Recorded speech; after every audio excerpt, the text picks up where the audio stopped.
Hello, everyone. Welcome on into another episode of the LAS Lock-In Podcast. It's me, KTL, here with my buddy Stro2. How you doing today, buddy? I'm doing good. We got a lot to catch up on. Yeah, it's been a little while now since we've done an episode. Last time we had Foe on the cast, and I was on a different team, and so a lot to catch up on with me personally, and then as well as like as in the league. We're in playoffs now. We're in the double limb bracket of a lot of playoffs, which we'll go into later. But the first thing we need to talk about is All Pro, so we're gonna go ahead and bring that up right now. So we did our voting for MVPs and for All Pros. For MVPs, it's already been announced on the Discord, but we're going to go ahead and just go through them really quickly. MVP for the Masters division was Wild Cinderace. Any thoughts on this, Stro? I know we ourselves, as the managers of the league, gave our input on this. I think we all agreed on Cinderace. Is there any reason why you decided to vote for him? Yeah, I think Yesidarius was the guy we were kind of talking about. I feel like this season um he's kind of been the main carry for Ragnarok. He's been how they play the game, who they facilitate through. He does he has his interesting pick of Corki that a lot of people like are required to ban against him. And I think he's kind of carried Ragnarok through a lot this season. Yeah, I mean, he definitely feels like the best player in that division. So it does make sense to give him the MVP when you're the best player on the best team. So that's that for Masters. For Legends, it's none other than Kiru, actually. After having some pretty down splits in the LAS, coming back this year with Vengeance, leading Warriors to first place so far, and after just beating Tempest yesterday, actually. What are your thoughts on this? Yeah, I think Kiru really stepped it up this season. I think the addition of Kabutops on the team as well has really enabled Kiru to be like his own player. He's done a lot of these AD champions mid, which I didn't see much in the past, and he's kind of really flourished this season. So I'm really happy to see this for him. I think he played really well, and obviously I think he was the most deserving. Yeah, I think there was a couple of different candidates that were receiving a lot of votes, but I definitely think Kiru was just far and away the one that deserved the most. Moving on to champs, someone we just played yesterday actually is Brother Otter for Elysium Nova. Give me your thoughts on him. Um, I mean, he's an artillery mage player. He's really good at those, but he's not just an artillery mage player. I've seen him in the past. He plays Cassio. I've seen a few Vex games and some Syndra games that he's done really well on. Um, Once again, he's kind of the rock of Elysium. I think him and when I talked about it earlier, I think I talked about him and the AD carry. Those two Yeah, really, Vortex. Yeah. yeah, him and Vortex are really kind of the rocks for the team, and I think Brother Otter has really kind of taken a step up. And I mean, obviously, it's really nice that Xerath got a buff, and he's able to play around that because it's one of his favorite champs. So he had a great overall season. Yeah, definitely would agree. I think he was pretty impactful in the series we played against him yesterday. So pretty curious to see how he's going to finish off the season. Moving on over to our tier 2, though, is Enemy Stat Patter winning MVP for the Conquerors division, most notably known for his unique champs. What are your thoughts on him? Oh, sorry, I just lagged out. Fuck. Oh, yeah. So for Enemy Stat Patter, he is a guy who had a lot of unique champions, played things like Scion and Darius, even played some Malphite yesterday. They did get upset. They lost yesterday in an upset. So pretty surprising after going on. They kind of pulled the Tempest from last year where they went undefeated and then lost in the first round of playoffs. They do have a double in bracket, so they are safe to play at least one more best of five. So I'm gonna have to see how he steps up moving forward. Yeah, no, I think he had a very, like you said, a unique champion pool. He has a lot of those top champions in the jungle, and I think from the numbers, he's looked really solid and has kind of taken a lot of games into control with some of these, like the Darius. Yeah, I've seen a lot of good games from him on that. Yep, and then finally over in the Warriors division, it is Tenebris's Esports' own Donnie, really good player, actually playing both in the in our draft league as well as in our regular LAS league. She's been doing really well in both. Looks to really be the driving force as to why they've been just undefeated so far. Yeah, no. I play against Donnie in the community draft league, and she is a very strong player. She plays a lot of different champions, and she seems like the one who sets the tempo a lot, especially in this draft league. So I can only imagine what she does in at her actual team matches. But I think she's well deserving of this. Yeah, definitely would agree That'll be it, though. Now we're going to move on to the very exciting All Pro. Actually, hasn't been released yet to just anyone, so all of you are seeing this for the first time. Here is our Masters Division All First Team. It's going to be P. Diddy, Discrepancy, Wild Cinderace. We'll show them all. And, we'll show them all. And Gunny Thick is the support. Any thoughts on this of the players, being chosen?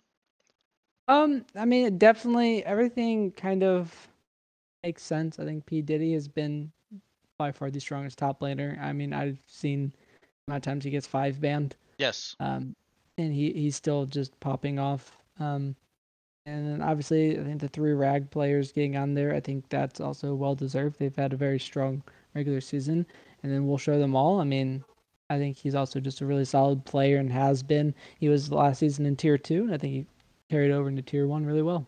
Yep.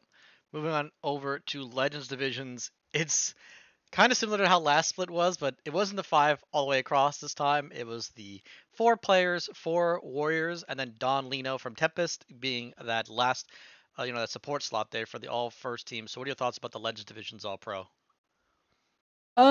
This would make sense to me. I really like this a lot. I think Don Lino is a very strong support, and I also valued him a little more than Super Bros. I think Yeah. Super Bros does really good. Just I don't think he deserves that first team All Pro, but the Warriors all deserve that for sure. Yeah, I would definitely agree. I think Don is the hidden engine that makes Tempest run. Especially with playing with a lot of like weak side bot lane, able to just roam around the map, do a lot for his team. So that'll be the Legends. Moving on over to Champions, a bit more contested. You're going to see a name there from your own team there. What are your thoughts on this team or on this? Obviously, a lot of Elysium, but we do see Hot Asian Girl make an appearance in the jungle. Um, I think this is also another one where I do think Elysium they had a very strong regular season. Yes. Um, I do think their jungler is also really solid, but I also do agree that Brill has just been once again this very consistent force for TEG. Obviously, like I've been on the team with him for the past 2 seasons, and now I got to watch it. So I think he definitely deserves it, and I think also the Elysium players also deserve their spot. Yeah, definitely would agree. They've had a great regular season. Feels like Hot Asian Girl was the driving force for a TEG to be picking up a lot of their wins. Moving on over to tier 2, we have our first team, which is all of Anguish except for their AD carry. It goes to Monolith of Steel's AD carry. What are your thoughts on this all pro for the first team? I kind of expected this. I mean, with the roster that Anguish did put in, I did kind of fully expect them to do a full wipe. So just seeing that they didn't full wipe it was kind of surprising. But I do think that Dionysus had a really solid regular season as well. Yeah, I do think, unfortunately for Dolphantic, he just had a pretty abysmal regular season, not really having a great playoffs either. But I definitely think he's the weakest link on Anguish right now. So it definitely makes sense that he's not really at that upper echelon like the rest of his team. I think Decoy's had really good plays in the bot lane, kind of playing the same level of like what Don's been doing on Tempest, where he's just kind of leaving bot lane and going to attack the other lanes because it feels like that's their best avenue of winning. Moving on over to the Warriors division, I was actually surprised by this that it wasn't just a clean Tenebris. This is like the first time I think since we've done this award last season that we don't have like it's an undefeated team, hasn't won a game, and they didn't just clean sweep all the awards, which is kind of surprising in my opinion. Yeah, I also agree. I definitely thought that there would be at least one clean sweep. I do think that Surge, he has played really well. I know he's also in the community league as well. And he's a very solid player. Probably one of the better performers out of all this. But like you said, I'm also shocked that there's not a clean sweep as well. Yep. And again, this is by public voting, so can't get mad at us. It's just by public voting. So moving on over to the second team here, we have the Masters division. And this is where we get a little bit nitty gritty. We're gonna have a little bit of Mint, a little bit of Rag, a little bit of ABB. I think it's pretty makes sense because we generally feel like between Mint and ABB. It's kind of been a toss-up as to who's the second best team, but Mint's a little bit more popular. They've been in the league. They interact a lot more, so it definitely would make sense to me as to why. They're part of LASQ. They're playing every day. They're doing a lot of stuff in the LAS, so it kind of makes sense to me that they're getting the second team on this like quote unquote popularity vote. Yeah, I agree. I mean, I think some of the ABB guys as well, they kind of, I know they do a lot of the rotations for their roster, so that kind of might put a little damper on their voting, but I definitely can agree with this. I mean, I could definitely see some ABB players. I mean, I think ABB will probably be almost all of third team. Yep. And now we'll move over to the Legends division. This is the change up where we have all of Tempest and then the Super Bros, which was not in um, you know, in the first team.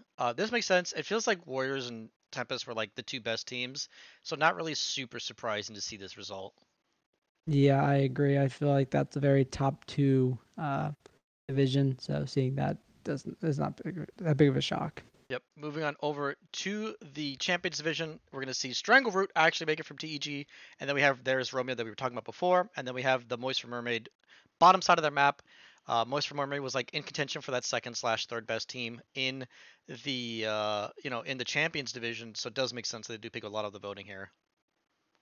Yeah, I also agree. I mean, I feel like there's a lot of I feel like in this division there is like the top three heavy, so kind of Yep. comes down to like a popularity vote. Yep, and then of course, just like everyone knows, there is only two All Pros for the tier one, just because there wasn't that many. A lot of teams ended up dropping out from like I think it was one from each division. Funny enough, but so that's why we decided to go with the two All Pros instead of the three that there will be for tier two. Speaking of tier two, we have all of this. We talk about a clean sweep. This is Big Magnum just clean sweeping second team, which is actually kind of a precursor to what ended up happening, which is that Big Magnum actually upset Anguish in their match.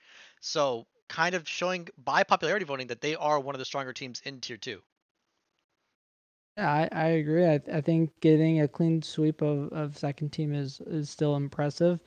Um, and obviously they now took down English yesterday, so another huge props for them. Yep. Now moving on over to the Warriors, a little bit more contested, a little bit of Crusaders. Obviously there is Tenebris's AD carry, and then we have Countermancy for Elysium, or I'm sorry, for Monolith's Slumber. So kind of what I expected. Crusader was like the second best team in Warriors division all season, so not super surprising to see them. Although again, they were another team. AIE had a lot of upsets yesterday. They both teams lost in their best ofs, so not really the match result, but they're getting in the voting at least.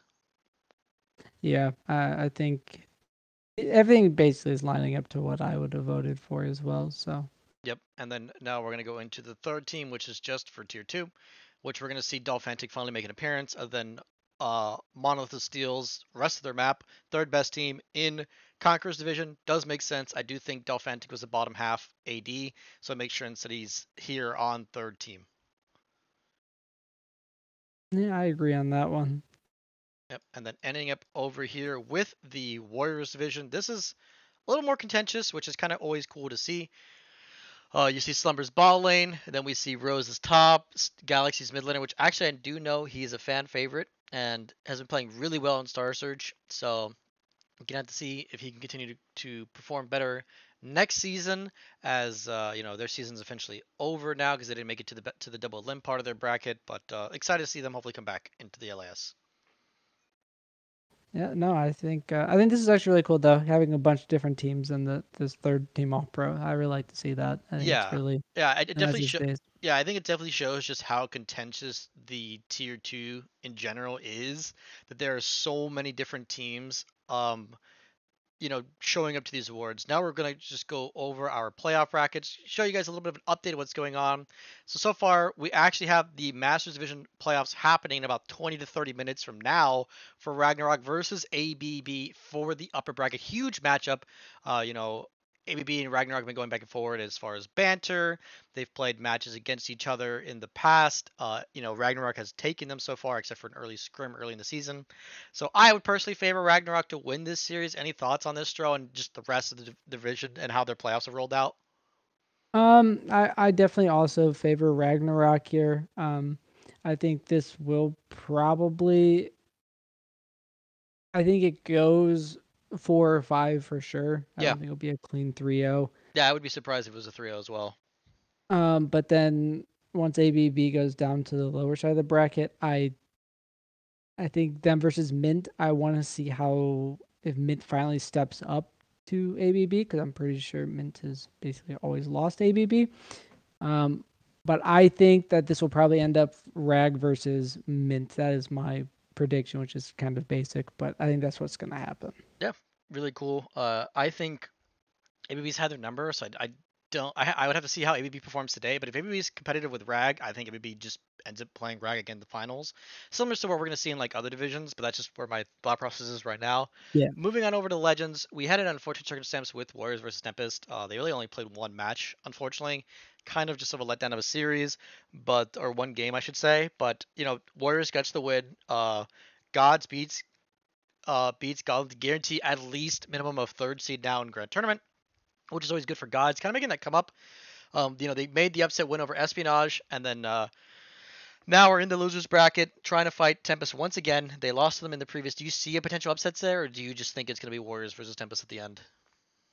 I think it's gonna be Warriors versus Tempest. I don't think Gods has made a very solid resurgence in this bracket here.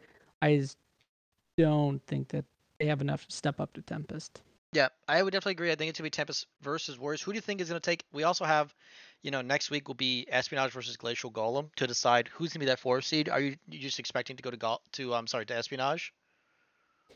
I heavily lean toward Espionage here. I think Espionage is I just think they've been more consistent. I've seen they're not like they've had the best season for in terms of Espionage in the past, but I do think that they're just more consistent and will be able to get the Yeah, game through against Glacial. I definitely agree. I think Espionage is like what to expect from them. They just kind of play the same way all the time. So that's just my thought on them. I think they take it as well and are a 4 seed. Don't know how scary of a 4 seed they're going to be, but they will be a 4 seed nonetheless. Moving over to our own Champions Division. Unfortunate reverse sweep happened last night. We're not going to talk about it too much, but Elysium wins over TEG. It was a really good series. Moist took care of B Team, which is kind of what was expected. So now we're having this rematch of Moist versus TEG, and then Elysium just kind of waiting there in the final. Do you expect TEG to just beat Moist again, or are we expecting a closer series? Um, I I think Moist is going to be making some changes from last time we played them. I believe they're going more toward this mage bot. So we'll see how prep goes. If everything goes well, I think it should be another series win for TEG. But obviously, Moist also has time to prepare. We have time to prepare. So I would like to say we're going to be against Elysium again, though.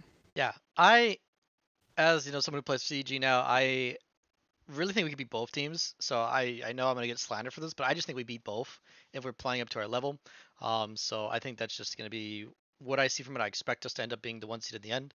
Whether or not that happens or not, we're gonna have to see. But that's my expectations for it.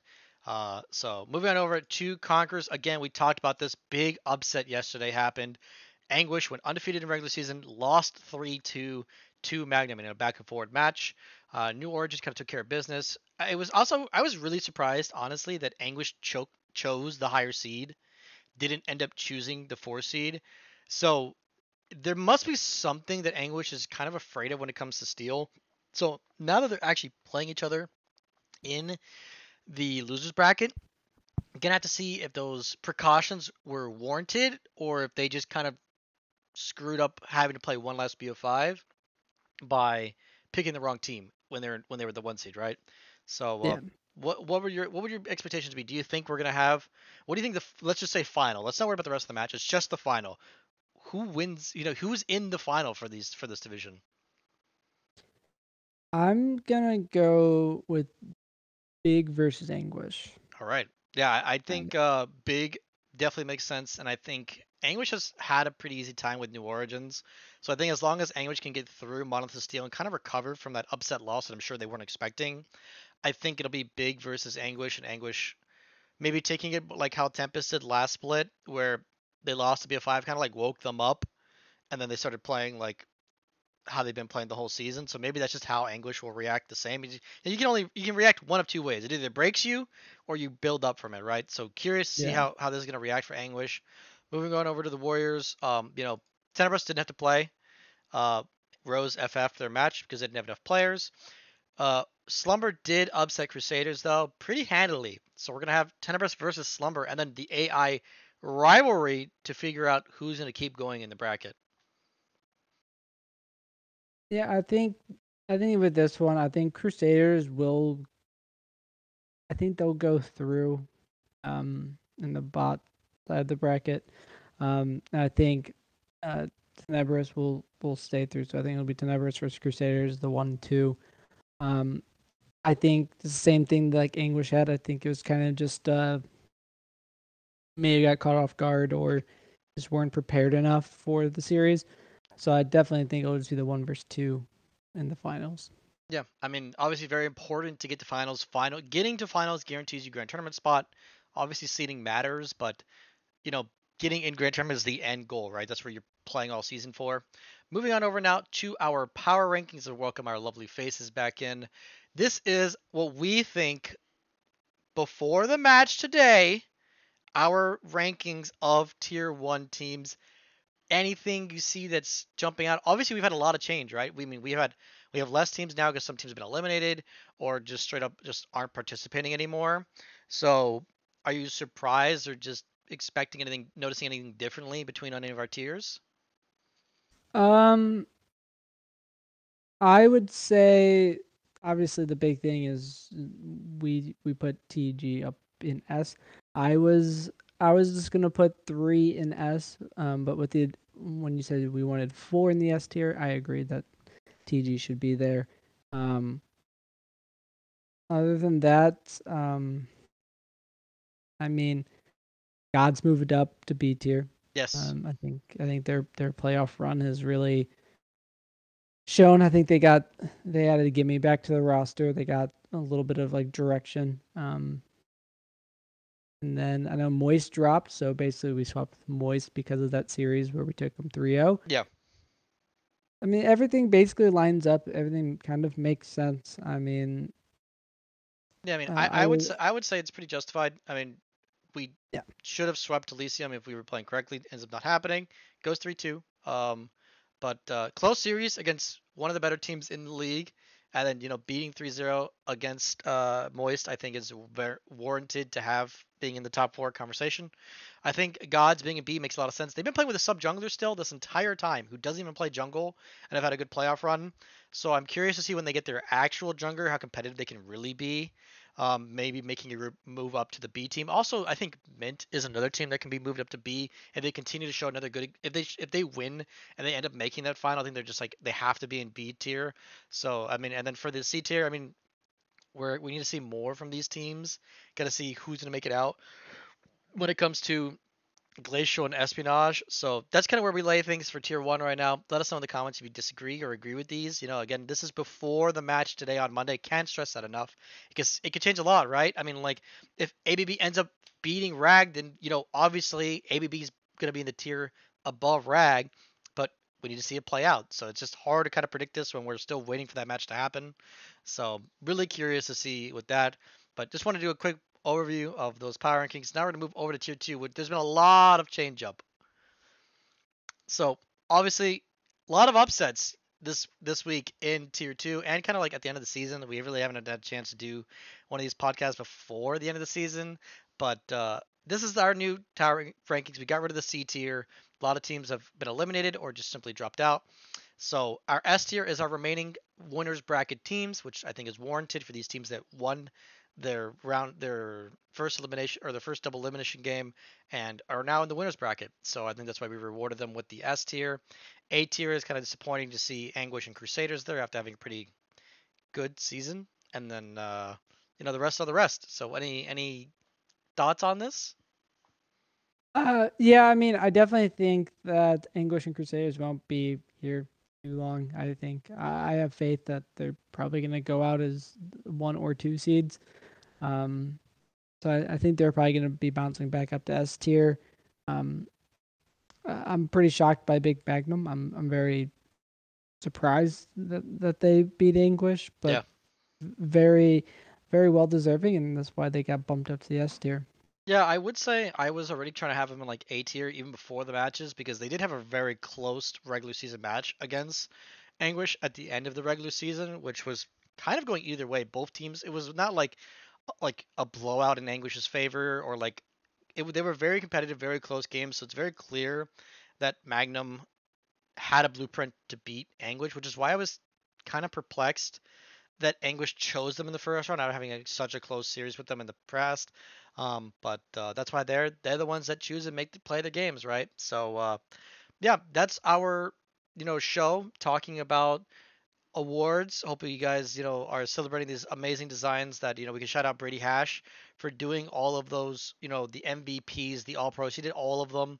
So big shout out. Thank you everyone for voting on it. Obviously very important to have that public vote to make those things happen. And then we'll be here after the end of the playoffs. We're going to talk about the draw show that'll happen for Grand Tournament. So we'll have an episode for that, and we'll have some more after the group stage and Grand Tournament, and then towards the brackets. Going towards bracket stage. So make sure you look out for that. That's when we'll be looking to get our next episodes out. But outside of that, any final comments, Stro?